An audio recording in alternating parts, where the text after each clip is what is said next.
बहुत साल पहले की बात है। सुंदरबन के जंगल में शेर खान का शासन था।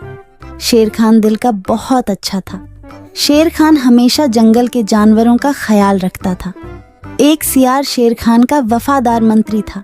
वह जंगल में घूमता और सारे समाचार लाकर शेर खान को देता रहता था। एक दिन सियार शेर खान के पास आया और कहा, महाराज, जंगल के सभी जानवर कह रहे हैं आपके बाद इस सिंहासन पर कौन बैठेगा। इसीलिए ये सब कह रहे हैं कि आपकी शादी हो जानी चाहिए, क्योंकि आपका संतान ही आगे चलकर इस जंगल का राजा बनेगा। हाँ, जंगल की जानवर सही कह रहे हैं। मेरा संतान ही आगे चलकर इस जंगल का राजा बनेगा। इसीलिए मैं अवश्य शादी करूंगा। तुम शादी की तैयारियां करो। फिर शेर खान की शादी बड़ी ही धूमधाम से हो रहे थे। जंगल के सभी जानवरों को शादी में बुलाया गया था। सिर्फ एक छोटे से चूहे को छोड़कर शादी में बहुत सारा खाने पीने का इंतजाम किया गया था। सभी जानवर पेट भर खाना खाया। इधर चूहा को निमंत्रण ना मिलने के कारण वह बहुत गुस्से में था। ये शेर तो बड़ा ही घमंडी निकला। उसने मुझे शादी में ना बुलाकर मेरा अपमान किया है। मैं इसका बदला अवश्य लूंगा। इस बात को लेकर चूहा बहुत ही नाराज था। वह मन ही मन सोचने लगा कि इसका बदला कैसे लिया जाए। कुछ देर सोचने के बाद वह एक योजना बनाता है। मैं भी शादी करूंगा।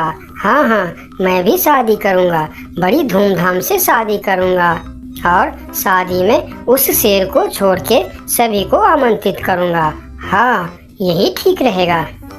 फिर चूहे ने शादी करने का फैसला कर लिया और वह अपने लिए एक दुल्हन ढूंढने निकल पड़ा।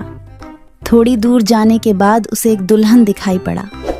फिर चूहे ने उसके पास जाकर कहा, शादी तो मैं कर लूं, लेकिन इसके साथ से तो मैं बिल्कुल नहीं शादी करूंगा। मेरी दुल्हन तो उस घमंडी शेर के दुल्हन से भी सुंदर और शक्तिशाली होनी चाहिए। फिर चूहा आगे जाकर एक पेड़ के नीचे रुक गया। दुल्हन की खोज को लेकर चूहा चिंतित हो गया। वह सोच रहा था कि भला इतनी सुंदर और शक्तिशाली दुल्हन उसे कहाँ मिलेगा। यह सोचते सोचते वह चल ही रहा था कि उसकी नजर आसमान की तरफ गई। उसने देखा कि सूर्य भगवान आसमान में चमक रहे हैं। तभी उसके दिमाग के बत्ती जली। अरे वाह, सूर्य भगवान तो सबसे शक्तिशाली है। कितना तेज है उनका। यही ठीक रहेगा। उनकी बेटी सुंदर भी होगी और शक्तिशाली भी। फिर चूहा एक पेड़ के नीचे ध्यान लगाते हुए बैठ गया और सूर्य भगवान को तपस्या करने लगा। ओम सूर्याय नमः, ओम सूर्याय नमः, ओम सूर्याय नमः। इधर चूहे को तपस्या करते हुए देखकर सूर्य भगवान बहुत आश्चर्य हुए कि यह नन्हा सा चूहा उनकी तपस्या क्यों कर रहा है। फिर सूरज भगवान चूहे के सामने प्रकट हुए। बोलो नन्हे से चूहे, तुम मेरे तपस्या क्यों कर रहे हो? क्या चाहिए तुमको? तुम जो मांगोगे मैं तुम्हें वह सब दूंगा। हे भगवान, आप आगे। मुझे तो अपनी आंखों पर यकीन नहीं हो रहा है कि एक नन्हा सा चूहे की बात सुनकर आप मेरे पास आ गए। हाँ, मैं सचमुच तुम्हारे पास आया हूँ। बोलो तुम्हें क्या चाहिए? भगवान, मैं शादी करना चाहता हूँ। अरे वाह, यह तो बहुत ही अच्छी बात है। इसमें मैं तुम्हारा क्या मदद कर सकता हूँ? मैंने यह प्रण किया है भगवान कि जो दुनिया में सबसे ज्यादा शक्तिशाली होगा मैं उसके बेटी से ही शादी करूँगा और आप इस दुनिया में सबसे शक्तिशाली हो। इसीलिए मैं आपकी बेटी से शादी करना चाहता हूँ। चूहे की बात सुनकर सूर्य भगवान सोच में पड़ जाते हैं कि मैं इस छोटी सी चूहे के साथ अपनी बेटी का शादी कैसे कर सकता हूँ। और फिर उन्होंने मन ही मन सोचने लगे, यह चूहा तो बिल्कुल पागल लग रहा है। इससे भला मैं अपनी बेटी की शादी कैसे करवा सकता हूँ? कुछ भी करके मुझे इससे छुटकारा पाना ही होगा, मगर कैसे? मुझे जल्दी कुछ करना पड़ेगा। तभी उनके मन में एक ख्याल आया और उन्होंने चूहे से कहा, अरे यह तो बहुत ही अच्छी बात है। कि तुम मेरी बेटी से शादी करना चाहते हो। मुझे अपनी बेटी के लिए तुमसे अच्छा वर और कहाँ मिलेगा। सूर्य भगवान का बात सुनकर चूहा मन ही मन बहुत खुश हो गया और उसके मन में लड्डू फूटने लगे। तभी सूर्य भगवान बोलते हैं, लेकिन एक समस्या है, मैं दुनिया का सबसे शक्तिशाली नहीं हूँ और तुमने प्रण किया है कि जो दुनिया में सबसे ज़्यादा शक्तिशाली होगा तुम उसी के बेटी से शादी करोगे। अगर तुमने मेरी बेटी से शादी की तो तुम्हारा प्रण टूट जाएगा। हे भगवान, ये आप क्या बोल रहे हो? आपसे भी शक्तिशाली? आपसे शक्तिशाली भला इस दुनिया में और कौन हो सकता है? मुझसे शक्तिशाली तो वह बादल है जो अपने परछाई से मुझे भी ढक देता है। यह सुनकर चूहा आसमान की तरफ बादल को देखने लगा और बोला, अगर बादल आपसे भी ज्यादा शक्तिशाली है तो मैं फिर उसकी बेटी से ही शादी करूंगी। आप उसे नीचे बुलाइए। फिर सूर्य भगवान ने बादल को नीचे बुलाया और बादल उनकी बात मानकर धीरे धीरे नीचे आया। बादल जी, मैं आपकी बेटी से शादी करना चाहता हूँ क्योंकि आप दुनिया के सबसे शक्तिशाली हो। मैं अपने आप को बहुत बड़ा भाग्यमानी समझूंगा अगर आपकी विवाह मेरी बेटी से हुई, लेकिन मैं दुनिया का सबसे शक्तिशाली नहीं हूँ। मुझसे शक्तिशाली तो हवा है जो हमें भी उड़ाकर दूर चला जाता है। अच्छा, तो यह बात है। ठीक है, फिर मैं हवा की बेटी से ही शादी करना चाहता हूँ। आप हवा को बुलाइए। फिर बादल ने हवा को बुलाया और हवा धीरे धीरे करके नीचे आया। फिर चूहा ने अपनी विवाह का प्रस्ताव हवा को बताया। फिर हवा मुस्कुराते हुए बोली, मुझे बहुत अच्छा लगेगा अगर मेरी बेटी की विवाह आपके साथ होता है, लेकिन मैं दुनिया का सबसे शक्तिशाली नहीं हूँ।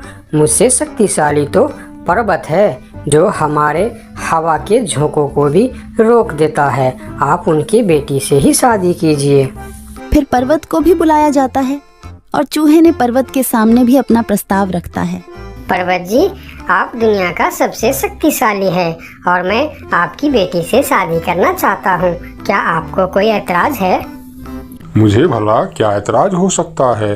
आप मेरी बेटी से विवाह करना चाहते हैं, यह बहुत ही अच्छी बात है, लेकिन मैं भी दुनिया का सबसे शक्तिशाली नहीं हूँ। ये आप क्या कह रहे हैं? मैं यकीन नहीं कर सकता कि आपसे शक्तिशाली भी दुनिया में और कोई होगा। हाँ है, मेरे शिखर पर एक मोटा सा चूहा रहता है। वह मुझे रोज कुतर कुतर के वहाँ एक बड़ा सा सुरंग बना लिया है और उसमें अपने बच्चों और परिवार के साथ रहता है। वह मुझसे भी शक्तिशाली है। आप उसी के बेटी से क्यों नहीं शादी कर लेते? अगर ऐसी बात है तो फिर आप मुझे ले चलो उसके पास। मैं उसके बेटी से ही शादी करना चाहता हूँ। फिर सब मिलकर उस मोटे चूहे के पास जाता है और उसके पास उस नन्हा सा चूहा का शादी का प्रस्ताव रखता है। फिर जब नन्हा चूहा उस मोटे चूहा की बेटी को देखते हैं तो वह उसे बहुत पसंद आता है और फिर उन दोनों का शादी बहुत ही धूमधाम से होता है। नन्हे चूहे ने जंगल की सारे जानवरों को निमंत्रण दिया, लेकिन शेर से बदला लेने के लिए उसने उनको निमंत्रण नहीं भेजा। जब शेर खान को इस बात की खबर होती है तो शेर खान बहुत ही गुस्सा हो जाता है और अगले दिन सियार को उस चूहे के पास भेजता है और बोलता है, उस चूहे को कल मेरी दरबार में हाजिर करो। अगले दिन सियार उस चूहे को बुलाने के लिए उसके घर पर जाता है। अरे चूहा भाई, तुमको शेर खान ने याद किया है, जल्दी चलो। चूहा सियार के साथ शेर खान के दरबार में जाता है। उसे देखते ही शेर खान चिल्लाकर बोलते हैं, क्यों रे चूहे, तुम्हारी इतनी बड़ी दुस्साहस? तुमने अपनी शादी में जंगल की सभी पक्षी और जानवरों को निमंत्रण दिया और तुमने मुझे बुलाना सही नहीं समझा। मैं इस जंगल का राजा हूँ और सबसे शक्तिशाली भी। अगर मैं चाहूँ तो तुमको एक झटके में खत्म कर सकता हूँ। मुझे माफ कर दीजिए महाराज, जब आपने अपनी शादी में पूरे जंगल को निमंत्रण दी और मुझे नहीं दी तब मुझे भी ऐसे ही दुख हुआ था। यही एहसास दिलाने के लिए मैंने आपको निमंत्रण नहीं दिया। मुझे माफ कर दीजिए। क्यों रे सियार, तूने ऐसा क्यों किया? मैंने तो तुमको बोल दिया था कि जंगल के कोई भी पशु पक्षी छूटनी नहीं चाहिए। फिर तुमने इस चूहे को निमंत्रण क्यों नहीं दिया? मुझे माफ कर दीजिए महाराज, गलती हो गई। मैंने सोचा यह छोटा सा जीव, इसको क्या निमंत्रण देने का, इसलिए मैंने इसे छोड़ दिया था। मुझे आप माफ कर दीजिए। ठीक है, अगले बार से ध्यान रखना। मेरे लिए जंगल का हर जीव एक जैसा है।